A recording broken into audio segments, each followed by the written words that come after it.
अगर आपकी मोटरसाइकिल में फ्रंट ब्रेक दबाने पर बैकलाइट काम नहीं कर रही है तो आपको उस वक्त किसी मैकेनिक पे ले जाने की कोई ज़रूरत नहीं है, क्योंकि आप खुद ही अपने घर में बिना किसी टेंशन के काम कर सकते हो। कैसे? सबसे पहले आगे की ब्रेक लूज़ करनी है कुछ इस तरीके से। ओके, ब्रेक लूज़ करने के लिए आप अपने हाथ का उपयोग कर सकते हो, या फिर आप 14 नंबर की चाबी का भी उपयोग कर सकते हो, प्लास का भी उपयोग कर सकते हो। और ये कॉमन सी बात है, बहुत छोटी सी चीज़ है, आपके घर में होगी ही ज़रूर। नहीं होगी तो आप टूल किट चेक कर सकते हो। उसके बाद कुछ इस तरीके से ब्रेक के केबल को बाहर निकालना है, बहुत ही आसान तरीके से।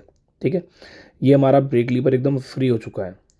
ओके, ये जो क्लच आप सॉरी इसके अंदर जो आप ब्रेक स्विच देख रहे हो, ये ब्रेक स्विच बिल्कुल ठीक है, बट आपको ट्रेनिंग देने के लिए, समझाने के लिए, सिखाने के लिए मैंने एक ब्रांड न्यू बाइक का खोल के दोबारा रिप्लेस करके दिखाया है इसके अंदर। तो 10 नंबर की टीटोमी और 10 नंबर का रिंग पाना, इन दोनों की मदद से आप लीवर के बोल्ट को खोल सकते हो। आप टीटोमी की जगह चाबी भी ले सकते हो, बस आपको ध्यान रखना है कि 10 नंबर का नट ही इसमें लगेगा। और 10 नंबर के नट के लिए आपको 10 नंबर की चाबी, रिंग पाना या कुछ भी ले सकते हो जो 10 नंबर का होता है। नीचे या ऊपर दोनों की तरफ आपको 10 नंबर का यूज़ करना है टूल। ये है लीवर इसके अंदर, इसको बोलते हैं ब्रेक लीवर। ये बिल्कुल ठीक है और ये ब्रांड न्यू है। ये है लीवर बोल्ट और ये है लीवर नट। जो हमारा ब्रेक स्विच था उसकी वायर को अलग करना है हेडलाइट के वाइजर को खोल के, बहुत ही आसान तरीके से। आपको मैं आगे हैक वाले दूसरे पार्ट में आपको, मतलब इसी वीडियो के अंदर आगे मैं दिखा दूंगा हेडलाइट कैसे खुलती है। तो कुछ इस तरीके से हमारा ये बाहर आ जाएगा ब्रेक स्विच। ओके, ये मुश्किल से 25-30 या 50 रुपये का मैक्सिमम आएगा। आप ब्रांड न्यू ले सकते हो मिंडा कंपनी का। ये मिंडा कंपनी का होता है। जब हम कोई बाइक खरीदते हैं ब्रांड न्यू तो उसमें मिंडा का लग के आता है। इसमें मिंडा की मोहर भी लगी हुई है, देखो ये प्रॉपर हीरो कंपनी को सप्लाई करता है माल, मिंडा कंपनी जो है। ये बिल्कुल इस तरीके से आपको निकाल लेना है और ब्रांड न्यू लगा देना है कुछ इस तरीके से। मैं आपको दिखा देता हूँ। ब्लैक वाली वायर जो है और ग्रीन वाली वायर जो है वो दोनों मैच करनी है। कुछ इस तरीके से आपको क्लीन करना है जब आप ब्रांड न्यू डालोगे। ये साफ़ है बट मैं आपको दिखाना चाह रहा हूँ ताकि आप समझ लो इस चीज़ को। कुछ इस तरीके से हमें ये लगाना है। अब ये हमारा ब्रेक स्विच लग चुका है। जब हम ब्रेक स्विच को इस तरीके से फिट करेंगे तो चाबी ऑन करने पर, अगर हमने इसके तार लगा रखे हैं तो चाबी ऑन करने पर बैकलाइट डायरेक्ट जलेगी। अगर हमने लीवर नहीं लगाया है तो देखो, ये दबेगा तो लाइट बंद होगी और ये नहीं दबेगा तो लाइट चालू होगी। अब इसका प्रोसेस कैसे है ये मैं आपको आगे समझा दूंगा। कुछ इस तरीके से ये आपको वायर जो है लगानी है। हेडलाइट कैसे खुलती है मैं आपको आगे बता दूंगा। और ये लीवर ही कुछ इस तरीके से लगाना है। जिस तरीके से हमने बोल्ट खोला था उस तरीके से ही वापस लगाना है। क्लॉकवाइज सारे बोल्ट टाइट होंगे। ये जो बोल्ट है ये नीचे टाइट हो जाएगा और उसके बाद हमें नीचे का नट भी साथ के साथ टाइट करना है। 10 नंबर के पाने से नट को पकड़ लें ताकि वो नीचे घूमे ना, और उसको टाइट कर दें। लीवर इतना टाइट करें कि इसमें प्ले हो, ठीक है ना। ज़्यादा प्ले नहीं होनी चाहिए, कम प्ले होनी चाहिए। ब्रेक की केबल को जैसे आपने निकाला था बाहर बिल्कुल सेम वैसे ही लगा दें। ध्यान रहे ब्रेक नीचे से लूज़ होनी चाहिए। अगर ब्रेक नीचे से लूज़ नहीं हुई तो ब्रेक केबल आपकी नहीं लग पाएगी, इसका आपको ध्यान रखना है। अब ये ब्रेक केबल लग गई है यहाँ पर, ये ब्रेक केबल लग गई फर्स्ट क्लास। इसमें थोड़ी सी ग्रीस का उपयोग करना है बाद में, पर अभी आप ब्रेक अपने अनुसार टाइट करें। जैसे कि आपको लगता है कि हाँ मैं इतनी ब्रेक पे कंफर्टेबल हूँ तो आपको उतनी ब्रेक टाइट करें। दोनों ही ब्रेक की केबलों को कॉम्बी तरीके से टाइट करें। ये BS6 बाइक है और ये हमारी ब्रेक बिल्कुल फर्स्ट क्लास टाइट हो गई है। तो ये हैक नंबर 1 कंप्लीट हो चुका है। अब मैं बता देता हूँ क्या मैं बोलना चाह रहा था आपको। जब हम लीवर दबाते हैं तो बैकलाइट काम करती है, यानी कि स्विच जो है वो बिल्कुल फ्री मोड में आ जाता है। ठीक है, अब उसका जो पिन है वो बाहर आ गई है इस तरीके से। अब हमने ग्रीस भी लगा दी है इसके अंदर और ये हमारा पूरा कंप्लीट हैक हो चुका है। ये बहुत ही ज़्यादा कॉमन है। अगर हम किसी भी दुकानदार पे जाते हैं तो 100-150 का बिल बना देता है वो। किसी भी सर्विस सेंटर पे जाते हैं क्योंकि इसकी लेबर होती है और स्विच के पैसे अलग होते हैं। तो आप ये खुद भी कर सकते हो। तो अब हैक 2 पे आते हैं। दोस्तों, वीडियो में आगे बढ़ने से पहले मैं आपको बताऊंगा कारपीएम के बारे में। गैरेज फिर अगर आपका मोटरसाइकिल का वर्कशॉप है या फिर आप BS6 बाइक परचेज करके चला रहे हो उसे और बहुत ज़्यादा अच्छी इसकी डिटेल लेना चाहते हो, अगर आपको लगता है बहुत लंबी राइड कर रहे हो, BS6 में कोई सी बाइक, कैसी भी बाइक जिसमें fuel injector system, ECM system दे रखा होता है, तो इसके जरिए आप काफ़ी सारी परेशानियां अपनी दूर कर सकते हो। कैसे? ये क्या करेगा, आपकी गाड़ी में लगकर गाड़ी की समस्या के बारे में सारा डिटेल कर लेगा, पूरी गाड़ी को स्कैन कर देगा और स्कैन करने के बाद आपको बता देगा कि गाड़ी में दिक्कत कहाँ क्या आ रही है और उसका सॉल्यूशन भी आपको देगा। इसका पूरा प्रॉपर कॉल सपोर्ट भी होता है और ये बहुत ज़्यादा अच्छा है। मैं पर्सनली इसको अपनी वर्कशॉप में यूज़ कर रहा हूँ और काफ़ी टाइम हो गया, 2 साल से ऊपर हो गया, मेरे को आज तक इसमें कोई दिक्कत नहीं है। मैंने काफ़ी सारे अमेजोन पर और बहुत सारी चीज़ें देखी हैं, पर जो सबसे बेस्ट लगा मुझे ये लगा गैरेज प्रो का कार पीएम का ओबीडी स्कैनर। अगर आप चाहो तो चेक कर सकते हो, लिंक मैंने डिस्क्रिप्शन बॉक्स में डाल दिया है।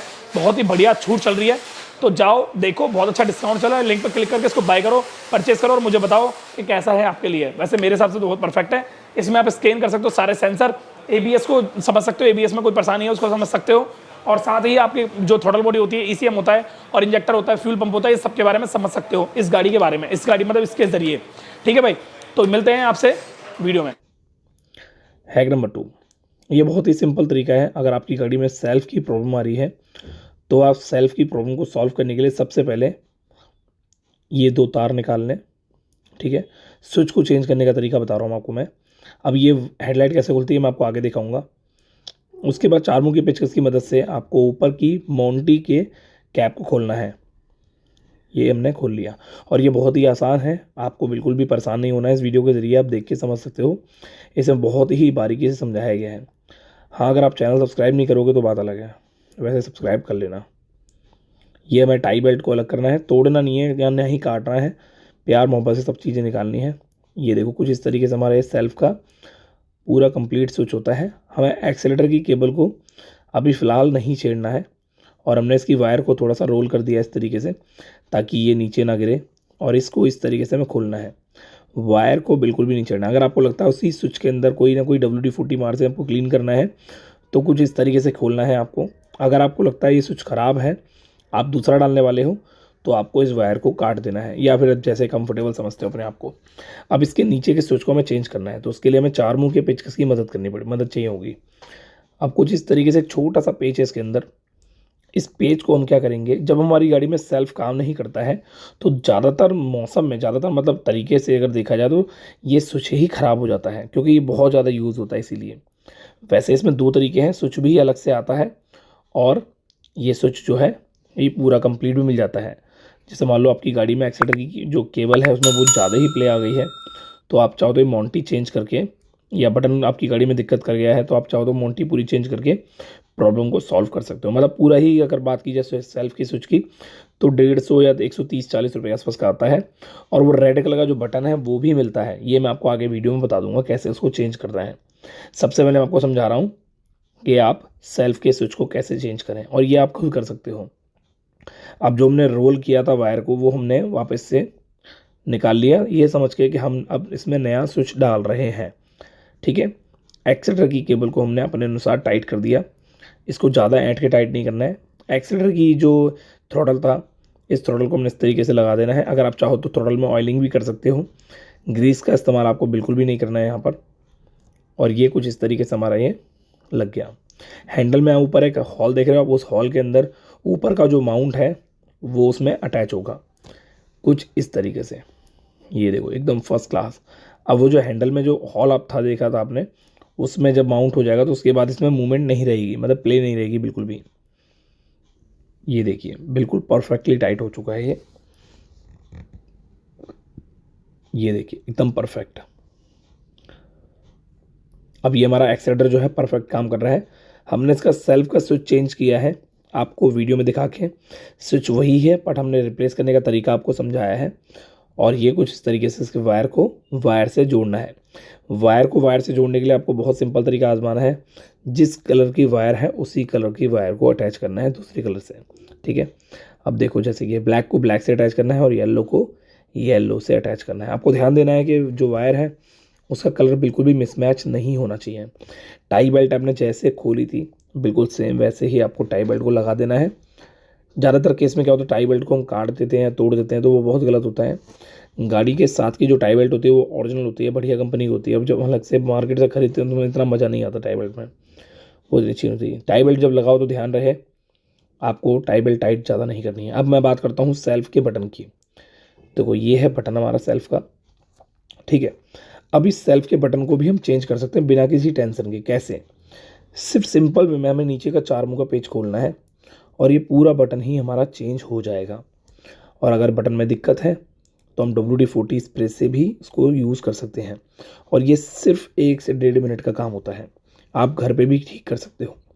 अब ये कुछ इस तरीके से हमारा ये जो बटन है ये वापस से लग गया। अब मैकेनिक के पास आप ले जाओगे तो मैकेनिक के ऊपर डिपेंड करता है वो किस तरीके से आपको ट्रीट करेगा। अब चलते हैं हैक नंबर 3 पे। तो ये है हमारा हैक नंबर 3। आपने देखा होगा अक्सर हमारी गाड़ी में क्या होता है, हम क्लच दबाते हैं तो सेल्फ काम नहीं करता है। स्प्लेंडर गाड़ी की बात कर रहा हूँ मैं। क्लच दबाने पर सेल्फ काम ना करने का रीज़न होता है सामने जो आप 2 क्लिप देख रहे हो, इन क्लिप का लूज़ हो जाना या फिर स्विच जो होता है वो उसका ख़राब हो जाना। उस दौरान आप क्लिप को टाइट कर सकते हो कुछ इस तरीके से। और अगर आपको फिर भी सेल्फ काम ना करे क्लच दबाने पर गियर में, और I3S भी काम ना करे, तो उसके लिए उसको उस पोजीशन में आप इस पिन को दबाने के बाद भी काम ना करे I3S और गियर में सेल्फ, ये दोनों ही पोर्ट पैटर्न जो है इससे फुल होते हैं। क्लच दबाने पर अगर ये काम नहीं करता तो उस दौरान आपकी गाड़ी का स्विच ख़राब हो गया है। अब स्विच को चेंज कैसे करना है ये बहुत बड़ा मैटर है। कभी कभी इसको खींच के भी हम कर देते हैं, कभी कभी क्या होता है स्विच अंदर चले जाता है ज़्यादा तो हमारा ये उस टाइम काम नहीं करता तो हम खींच भी सकते हैं। बट अभी फ़िलहाल हम इसको चेंज करना सिखाते हैं। तो हमने लीवर को अलग कर दिया है। पहले हैक में हमने देखा था लीवर कैसे निकालते हैं, सेम वही तरीका है, बस इसमें क्लच लूज करना पड़ता है। ये होता है हमारा छोटा सा स्विच। इसकी कीमत ज़्यादा नहीं होती, 20, 25, 30 रुपये, मैक्सिमम 50 रुपये का आता है। ओरिजिनल मिंडा कंपनी का इसमें स्विच बहुत बढ़िया होता है, ओरिजिनल होता है। अब इस स्विच को चेंज करने के लिए हम किसी भी दुकान पे जाके ये स्विच खरीद सकते हैं। जितनी भी हीरो की बाइकें होती हैं 100 सीसी में, उन सभी बाइकों का सेम होता है ये। बजाज की बाइक का बिल्कुल डिफरेंट होता है और जितनी भी यामा वगैरह इन सब गाड़ियों का अलग अलग होता है, बट हीरो की सभी गाड़ियों का सेम होता है। जब आप उंगली को हटाओगे तो हमारी गाड़ी का गियर में सेल्फ काम करेगा, और जब आप उंगली को दबा दोगे तो हमारी गाड़ी का गियर में सेल्फ काम नहीं करेगा, ध्यान रखना। भले ही दोबारा रिपीट कर लेना इस चीज़ को रिवर्स करके। अब कुछ इस तरीके से हमारा नया स्विच इसमें इंस्टॉल हो जाएगा प्लस। और हाँ, एक चीज़ और, जब आप इसको पीछे की तरफ खींचोगे तो आराम से खींचना है, और ध्यान रहे जिस हॉल में आप इसको लगा रहे हो उस हॉल के अंदर क्लीनिंग होनी चाहिए, और हो सका थोड़ा सा ऑयल या ग्रीस का इस्तेमाल भी कर सकते हो आप। इसकी प्रॉपर टाइमिंग लानी है, अगर आपने हल्की सी भी लापरवाही करी तो दिक्कत हो जाएगी। अब चलते हैं आगे। अब ये है हमारा हैक नंबर 4। इसमें हम आपको बताएंगे हेडलाइट की रोशनी को कैसे चेक करते हैं और हमारे पार्किंग बल्ब को कैसे चेंज करते हैं। देखो 12 नंबर के बोल्टों को बाहर निकाल लेना है, वाइज़र को तो मैं आपको बता ही दूंगा बाद में। तो वाइज़र वैसे बहुत सिंपल है, 10 नंबर के बोल्टों को बाहर निकाल के वाइज़र को अलग कर सकते हो, इंडिकेटर की वायर अलग करके वही कलर टू कलर, और ये 12 नंबर के बोल्ट खोल के कुछ इस तरीके से हमारी हेडलाइट बाहर आ जाएगी। अब ये पार्किंग बल्ब और हेडलाइट बल्ब को हम साफ भी कर सकते हैं। ध्यान रहे जब आप बल्ब को बाहर निकालोगे या फिर आप कपलर को बाहर निकालोगे तो एक चीज़ का आपको खासकर ध्यान देना है। जैसे कि कपलर मैंने बाहर निकाला तो मैंने वायरों को नहीं खींचना है, कपलर को ही खींचना है। और अगर मैं किसी बल्ब को बाहर निकाल रहा हूँ बल्ब को, तो बल्ब को बाहर निकालते समय मुझे एक चीज़ का बहुत ज़्यादा खासकर ध्यान देना है। अब वो क्या ध्यान देना है मैं आपको आगे बताऊँगा। देखो ये पूरी प्रॉपर हेडलाइट है, उसमें एक पेज दिख रहा होगा नीचे की तरफ आपको। ये पेज किस काम का है ये मैं आपको आगे बताऊँगा। ये देखिए, ये कुछ इस तरीके से हेडलाइट हमारी लगती है। अब रबड़ में निकालनी है, ये डस्ट रबड़ होती है, ये हेडलाइट के अंदर रबड़ जो है रोशनी मतलब गंदगी जाने से रोकती है। अब ये रबड़ हमें साइड में रख देनी है। उसके बाद हेडलाइट की बल्ब को हमें बाहर निकालना है कुछ इस तरीके से। ये बहुत ही सिंपल तरीका, आप खुद भी हेडलाइट का बल्ब चेंज कर सकते हो। अगर हेडलाइट में मिट्टी भर गई है तो उसे साफ़ कर सकते हो। बल्ब को कुछ इस तरीके से पकड़ना है, यही इंपॉर्टेंट बात मैं आपको बताना चाहता हूँ। बल्ब को इस तरीके से ही मूव करना है, देखना है। बल्ब को कांच के वाले पार्ट से नहीं पकड़ना है। वहाँ आप ऐसा करोगे तो आपके हाथ की जो फिंगर की प्रिंट है वो सारे बल्ब पे आ जाएंगे और बल्ब ख़राब हो जाएगा, मतलब बल्ब में दिक्कत आएगी फिर, ठीक है। प्रॉपर रोशनी नहीं आएगी और बल्ब के ऊपर फिंगरप्रिंट के निशान आ जाएंगे, मतलब बल्ब में मज़ा नहीं आएगा। फिर कुल मिला के आप समझ गए होगे, समझदार तो हो ही आप, क्योंकि आपने इस चैनल को सब्सक्राइब कर लिया है, ठीक है। कुछ जिस तरीके से हमारा बल्ब साफ़ हो जाएगा बाहर निकाल के, और हेडलाइट के अंदर हम कपड़ा डाल के साफ़ कर सकते हैं। ध्यान रहे पेचकस वगैरह नहीं डालना है, नहीं तो फिर हम स्क्रैच आ जाएंगे और आपको दिक्कत होगी बहुत ज़्यादा। गाड़ी की हेडलाइट देखने में बहुत बड़ी बेकार सी लगेगी। और कुछ इस तरीके से हम बल्ब को, ये वाला बल्ब हम बाहर निकाल सकते हैं। और अगर चाहो तो आप कपड़े को भी यूज़ कर सकते हो। अगर आपको ये बल्ब चेंज करना है तो बहुत ही सिंपल वे में आप इस बल्ब को बाहर निकाल के, और जब आप इसको लगा रहे हो तो इसको इस तरीके से लगा देना और बाद में कपड़े से इसको साफ़ कर देना है। कपड़े से साफ़ करोगे बल्ब को तो जो आपने लगाया है ना उसको, तो उसकी फिंगरप्रिंट के निशान चले जाएंगे, ध्यान रखना। अब ये था हमारा हेडलाइट और पार्किंग बल्ब चेंज करने का तरीका। ये बहुत ही सिंपल था, आप खुद भी अपने घर में कर सकते हो और ये बहुत ही ज़्यादा आसान है। अब राजवीर भाई की वीडियो देख रहे हो आप AR 10 पर, तो आपको ये चीज़ें सीखने को मिलेंगी। बाकी ये हो गया हमारा हेडलाइट का पूरा पैटर्न। क्लिप को ऊपर रखना है और जो स्प्रिंग वाला बोल्ट था जो मैंने बाद में दिखाया था आपको पहले, उसका क्या काम है वो बहुत महत्वपूर्ण है, वो आगे बताऊंगा वीडियो के अंदर। पर अभी फ़िलहाल इस बोल्ट को टाइट कर लेना है। बोल्ट को कुछ इस तरीके से टाइट करना है कि बोल्ट में ज़्यादा जान नहीं लगानी है, मतलब इतना टाइट करना है बोल्ट को कि ज़्यादा टाइट भी ना हो और ज़्यादा लूज़ भी ना हो, यानी कि ये बोल्ट खुलकर ना गिरे और ना ही ज़्यादा टाइट हो। कुछ इस तरीके से आपको टाइट करना है, ठीक है। अब ये क्यों करना है ये मैं आपको हैक नंबर 5 में बताऊंगा। ये देखो, याद है आपको हमने हैक नंबर 4 में क्या सीखा था कि हेडलाइट को ज़्यादा टाइट नहीं करना। उसका रीज़न यही है, हम हल्का सा हेडलाइट के बोल्ट को लूज़ करके उसके फोकस को ऊपर नीचे कर सकते हैं। कैसे? ये देखो, हेडलाइट स्टार्ट करी, अब हमने वाइज़र को हटा के हेडलाइट को जैसे हम चाहते हैं वैसे इसका फोकस सेट हो जाएगा। बट अगर हमने हेडलाइट के बोल्ट को ज़्यादा टाइट कर दिया लूज़ करने के पर टाइम पर हमारा ये बोल्ट नहीं खुल पाएगा और आपको बहुत दिक्कत होगी। जिधर आपको फोकस चाहिए उस साइड आप इसके बोल्ट को टाइट कर सकते हो। तो यही था पूरा पैटर्न। नीचे के पेज की वजह से भी आप हेडलाइट की रोशनी को ऊपर नीचे कर सकते हो और ये बहुत ही सिंपल पैटर्न था। अगर आपको ये वीडियो लाइक करनी है तो लाइक कर दो यार, बड़ी मेहरबानी होगी। और इस चैनल को सब्सक्राइब करके वीडियो को शेयर जरूर करना। Thank you.